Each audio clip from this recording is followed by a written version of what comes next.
When you think of the homeless, you likely picture a person living on the street, but there are many more in shelters, and thousands of them are families. The National Center on Family Homelessness says 1 in 30 American children are homeless. As Al Ford shows us, the challenge to get back on their feet is often a difficult one. A home for the new year. Jessica says that's her dream for 2015. For the past year, the single mother and her son Ryan have lived here at New York City's largest family homeless shelter. Jessica says she came to the Saratoga Family Inn after fleeing domestic violence at the hands of her partner.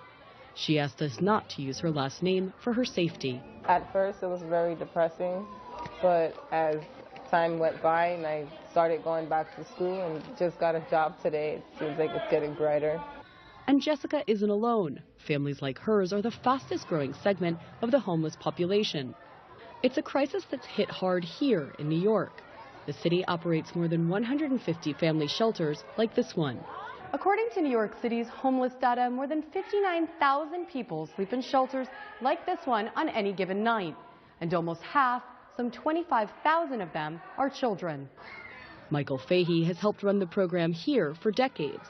He says he's seen the number of homeless children skyrocket.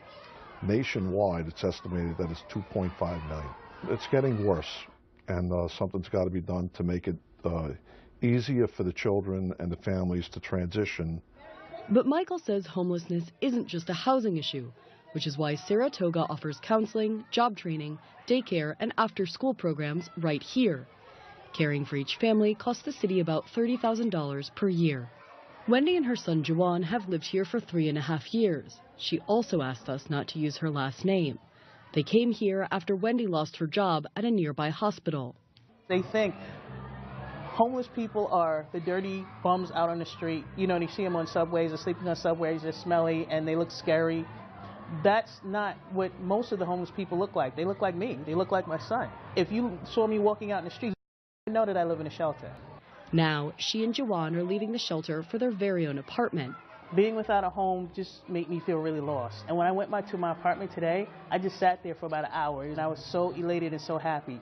And I'm going to cook my behind off when I get there. I can't wait.